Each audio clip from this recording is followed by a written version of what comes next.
നമസ്കാരം. ഗാസയിൽ നിന്നും ഇസ്രായേൽ സൈന്യം പിന്മാറ്റം ആരംഭിച്ചപ്പോൾ ഹമാസ് വീണ്ടും സജീവമായി രംഗത്തിറങ്ങിയത് സ്ഥിതിഗതികൾ കൂടുതൽ കടുപ്പത്തിലാക്കി. ഇസ്രായേൽ പ്രതിരോധ സേനയായ IDF ഇപ്പോൾ പിന്മാറ്റം ഘട്ടം ഘട്ടമായി നടപ്പിലാക്കുകയാണ്. ഇതിനിടെയാണ് ഇത്തരത്തിൽ ഹമാസുകൾ പുറത്തുവരികയും അതുവഴി അവരുടെ സ്ഥിതിഗതികൾ വ്യക്തമാവുകയും ചെയ്യുന്നത്. വടക്കൻ ഗാസയിലെ 5ഓളം തുറമുഖങ്ങളിൽ ഭീകരർ ഇപ്പോഴും ഒളിച്ചിരിക്കുന്നതായി ഇസ്രായേൽ ഉറപ്പിക്കുകയാണ്. ഇവരെ കണ്ടെത്താനും നശിപ്പിക്കാനുമായി പ്രത്യേക യൂണിറ്റുകൾ പ്രവർത്തിക്കുന്നു. റിപ്പോർട്ടുകൾ പ്രകാരം ഭീകരർ ഒളിച്ചിരുന്നുവെന്ന് കരുതുന്ന ഒരു സുപ്രധാന തുരങ്കത്തിൽ ക്ലസ്റ്റർ ബോംബുകൾ ഉപയോഗിച്ചുവെന്നാണ് സൂചനകൾ. ക്ലസ്റ്റർ ബോംബുകൾ പ്രയോഗിച്ചാൽ അതിവിപുലമായ നാശനഷ്ടമാണ് ഉണ്ടാവുക. ഇവ ഒരു സ്ഥലത്ത് പതിച്ചാൽ അനേകം ചെറിയ ബോംബുകൾ ചുറ്റും പടർന്ന് പൊട്ടിത്തെറിക്കും. അതുവഴി പ്രദേശത്ത് പ്രവർത്തിക്കുന്ന ഭീകരരെ മുഴുവൻ വലയിലാക്കുക എന്നതാണ് ലക്ഷ്യം. ഇസ്രായേലിലെ നീക്കങ്ങൾ ഇപ്പോൾ ഭീകര കേന്ദ്രങ്ങളെ കൃത്യമായി കണ്ടെത്തി നശിപ്പിക്കലിലേക്കാണ്. ഹമാസ് വീണ്ടും സജീവമാകുവാനുള്ള സാധ്യത മുൻകൂട്ടി തിരിച്ചറിഞ്ഞാലാണ് ഗാസയിലെ ഓപ്പറേഷൻ രീതിയിൽ IDF മാറ്റം വരുത്തിയത്. ഇതോടെ ഗാസയിലെ യുദ്ധാവസ്ഥ വീണ്ടും ഗുരുതരമാകുന്ന സാഹചര്യമാണ്. പൗരന്മാർ സുരക്ഷിത കേന്ദ്രങ്ങളിലേക്ക് ഒഴിഞ്ഞു പോകുമ്പോൾ അന്താരാഷ്ട്ര സമൂഹം ഇരുപക്ഷത്തിന്റെ നീക്കങ്ങൾ ആശങ്കയോടെ നിരീക്ഷിക്കുകയാണ്. വെടിനിർത്തൽ പ്രഖ്യാപിച്ചതോടെ ഇരച്ചുകയറി എത്തിയത് 7ാം ഹമാസാണ്. ദൗത്യം അവസാനിച്ചിട്ടില്ലെന്ന് ഇസ്രായേലിന് ബോധ്യപ്പെട്ട ഒരു നിമിഷം. ഈ ഭീകരർ ഇവിടെ ഒളിച്ചിരിക്കുന്നു. എവിടെ നിന്നാണ് ഇവർക്ക് സഹായം ലഭിച്ചത്? അന്വേഷണത്തിലാണ് ഇപ്പോൾ ഇസ്രായേൽ. ഭീകരർ ഒളിച്ചിരുന്ന ടണലുകൾ കൃത്യമായി കണ്ടെത്തി തകർക്കാൻ ഉത്തരവിട്ടിരിക്കുകയാണ് പ്രതിരോധ മന്ത്രി ഇസ്രായേൽ കാറ്റ്സ്.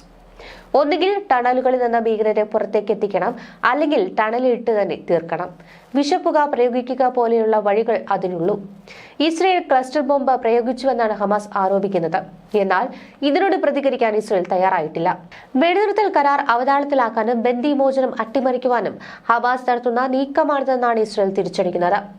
വെടിനിർത്തൽ ധാരണ ഹമാസ് ലംഘിച്ചാൽ പോരാട്ടം പുനരാരംഭിക്കാൻ ഇസ്രായേലിന് അനുമതി നൽകുന്നത് പരിഗണിക്കുമെന്ന് US പ്രസിഡന്റ് ഡൊണാൾഡ് ട്രംപ് പറയുന്നു. ഞാൻ ആ ഒരു വാക്ക് പറഞ്ഞാൽ ഇസ്രായേൽ വീണ്ടും തെരുവുകളിലേക്ക് ഇറങ്ങും. ഹമാസ് നിരായുധീകരണം നടപ്പാക്കണം. ആ ഉദ്യമത്തിൽ ഇസ്രായേലിന് എല്ലാ പിന്തുണയും നൽകും. ഹമാസിനെ ആയുധമുക്തമാക്കാൻ US സൈന്യത്തിന്റെ ആവശ്യമില്ല. ഇതാണ് ട്രംപ് വ്യക്തമാക്കുന്നത്. 2 വർഷമായി തുടർന്ന യുദ്ധത്തിന് അവസാനം കുറിച്ച് കഴിഞ്ഞ 13-നാണ് ഗാസ സമാധാന കരാർ ഒപ്പിട്ടത്.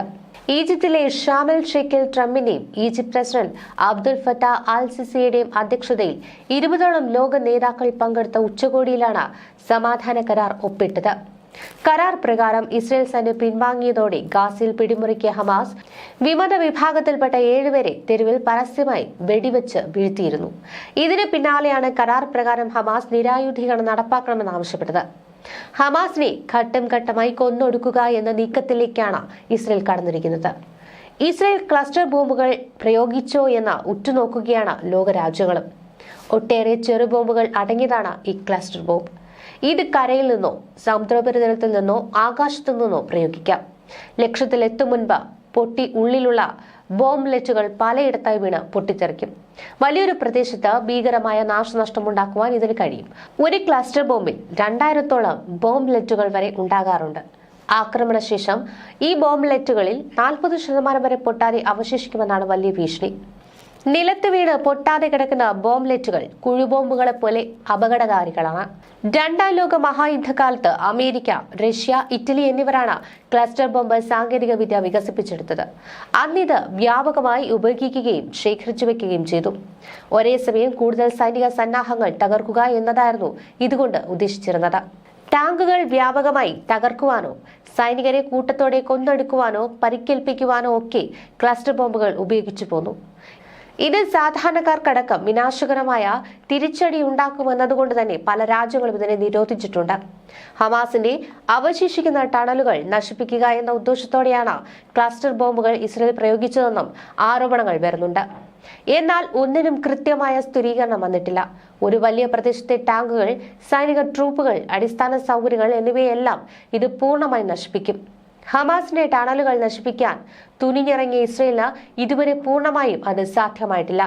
ക്ലസ്റ്റർ ബോംബുകൾ പ്രയോഗിച്ചാൽ ടണലുകളിൽ വലിയ നാശം വരുത്താൻ കഴിയും. എന്നാൽ ഇസ്രായേൽ ക്ലസ്റ്റർ ബോംബുകൾ പ്രയോഗിച്ചുവെന്ന് സ്ഥിരീകരണം വന്നാൽ അത് നെതന്യാഹുവിന് തിരിച്ചടിയാണ്. കാരണം ഈ മാരകമായ ആയുധം പ്രയോഗിക്കുന്നത് യുദ്ധക്കുറ്റമാണ്. ശത്രുക്കളെയും യുദ്ധ സാമഗ്രികളെ നാമാവശേഷമാക്കുന്നതിനൊപ്പം പ്രകൃതിക്ക് കൂടി അതിഗുരുതരമായ പ്രത്യാഘാതമുണ്ടാക്കുമെന്ന വൈറ്റ് ഫോസ്ഫറസ് ബോംബുകൾ ഇസ്രായേൽ ഗാസയിൽ ഉപയോഗിക്കുന്നുവെന്ന വാർത്ത നേരത്തെ തന്നെ പുറത്തു വന്നതാണ്. ഫോസ്ഫറസിന്റെയും റബ്ബറിന്റെയും മെഴുകുപോലുള്ള മിശ്രിതമാണ് വൈറ്റ് ഫോസ്ഫറസുകൾ. ഇതിനെയാണ് ബോംബായി മാറ്റുന്നത്.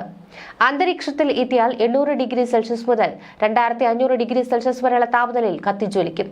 അനിയന്ത്രിതമായതിന് മുകളിലുള്ള പ്രകാശമടക്കം പുറന്തള്ളിക്കൊണ്ടാണ് ബോംബ് പതിക്കുന്നത്. ഒരിടത്ത് പതിഞ്ഞാൽ നീക്കം ചെയ്യുന്നത് ഏറെ ബുദ്ധിമുട്ടുള്ളതും ഇതിന്റെ പുറമെയുള്ള ബാൻഡേജ് നീക്കം ചെയ്യാൻ ശ്രമിക്കുന്നതോടെ കൂടുതൽ ശക്തിയായി കത്തുകയും ചെയ്യും. വസ്ത്രങ്ങളിൽ അടക്കം പറ്റിപ്പിടിക്കുകയും ശരീരത്തിലേറ്റാൽ ഗുരുതരമായി പൊള്ളലേൽക്കുകയും ചെയ്യും. മരണസംഖ്യ വളരെ ഉയരുവാനുള്ള സാധ്യതയുണ്ട്. അതികഠിനമായ ചൂടായതിനാൽ ചെറിയ പോറൽ പോലും ആന്തരിക അവയവങ്ങളെ പോലും നശിപ്പിച്ചു കളയുമെന്നാണ് വിദഗ്ധരടക്കം ചൂണ്ടിക്കാട്ടുന്നത്. അതികഠിനമായ ചൂടിനപ്പുറം വലിയ പുകയുണ്ടാകുന്നത് കൊണ്ട് തന്നെ ശത്രുക്കൾക്ക് മുന്നോട്ടു പോകുവാൻ കഴിയാതെ വരും. ഏതെങ്കിലും കാരണവശാൽ ഇതുമൂലം പരിക്കേറ്റാൽ ചികിത്സിച്ച് ഭേദമാക്കുക പോലും അസാധ്യമെന്നാണ് ആരോഗ്യ വിദഗ്ധർ ചൂണ്ടിക്കാട്ടുന്നത്. ഇതോടെ വൈറ്റ് ഫോസ്ഫറസ് ബോംബുകളെ നിരോധിത ആയുധ പട്ടികയിൽ ലോകരാജ്യങ്ങൾ പെടുത്തിയിരുന്നു. 19ാം നൂറ്റാണ്ടിൽ ബ്രിട്ടീഷ് പട്ടാളത്തിനെതിരെ ഐറിഷ് ദേശീയവാദികളാണ് ഇത് ആദ്യമായി ഉപയോഗിച്ചത്. ഫെനിയൻ ഫയൽ എന്നും അറിയപ്പെടുന്നു. ശേഷം 1ാം ലോക മഹായുദ്ധകാലത്തും 2ാം ലോക മഹായുദ്ധകാലത്തും ബ്രിട്ടീഷ് പട്ടാളക്കാർ ഇത് വ്യാപകമായി ഉപയോഗിച്ചു. 2ാം ലോക മഹായുദ്ധത്തിന് ശേഷം വൈറ്റ് ഫോസ്ഫറസ് സ്ഫോടക വസ്തുക്കളെ വില്ലി പീറ്റർ എന്നും അറിയപ്പെടാൻ തുടങ്ങി. പീരങ്കികളിലും റോക്കറ്റുകളിലും ഗ്രനേഡുകളിലുമായി ഉപയോഗിക്കാനാകുന്ന പലതരത്തിലുള്ള പ്രത്യേക ബോംബുകളും നിർമ്മിക്കപ്പെടുകയുണ്ടായി. 1920കളിലെ ഇറാഖ് യുദ്ധകാലത്തും ഇത് വ്യാപകമായി ഉപയോഗിക്കപ്പെട്ടിരുന്നു.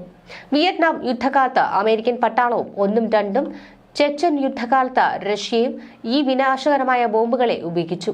തുടർന്നിങ്ങോട്ട് അമേരിക്കൻ ഇറാഖ് യുദ്ധം, ലബനൻ യുദ്ധം, 2008, 2009 ഗാസ യുദ്ധം, US താലിബാൻ സംഘർഷം, നാഗർണോ കറാബാഗ് യുദ്ധം എന്നിവയിലെല്ലാം വൈറ്റ് ഫോസ്ഫറസ് ബോംബുകളെ വ്യാപകമായി ഉപയോഗിച്ചിരുന്നു.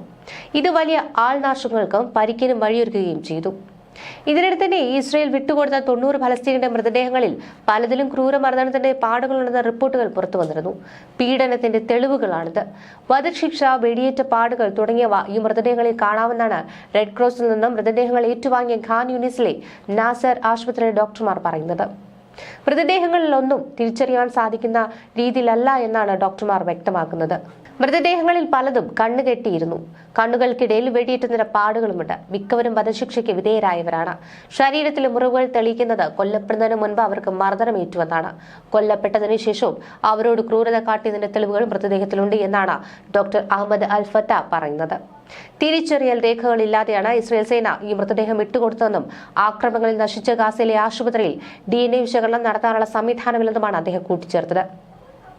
ഗാസയിലെ തകർന്ന സ്ഥലങ്ങളിൽ നിന്നും ഇസ്രയേൽ ബന്ദികളുടെ മൃതദേഹം കണ്ടെടുക്കുന്നത് ബുദ്ധിമുട്ടുള്ള പ്രക്രിയയാണെന്ന് അമേരിക്കൻ പ്രസിഡന്റ് ഡൊണാൾഡ് ട്രംപ് തന്നെ വ്യക്തമാക്കിയതാണ്. ഇതൊരു ഭയാനകമായ പ്രക്രിയയാണെന്നും അതിനെക്കുറിച്ച് സംസാരിക്കാൻ തനിക്ക് ഇഷ്ടമല്ല എന്നുമാണ് ട്രംപ് വൈറ്റ് ഹൌസിൽ മാധ്യമങ്ങളോട് പ്രതികരിക്കവേ സംസാരിച്ചത്. ചില സ്ഥലങ്ങളിൽ ആളുകൾ കുഴിയെടുക്കുകയും ഒരുപാട് മൃതദേഹങ്ങൾ ലഭിക്കുകയും ചെയ്യുന്നതായി അദ്ദേഹം പറയുന്നുണ്ട്. ഈ മൃതദേഹങ്ങൾ അവർ വേർതിരിക്കും. നിങ്ങളിത് വിശ്വസിച്ചെന്ന് വരില്ല. ഒരുപാട് നാളായ മൃതദേഹങ്ങളുണ്ട്. ചില മൃതദേഹങ്ങൾ കെട്ടിടത്തിന്റെ അവശിഷ്ടങ്ങൾക്കടിയിലാണെന്നും ട്രംപ് പറയുന്നുണ്ട്.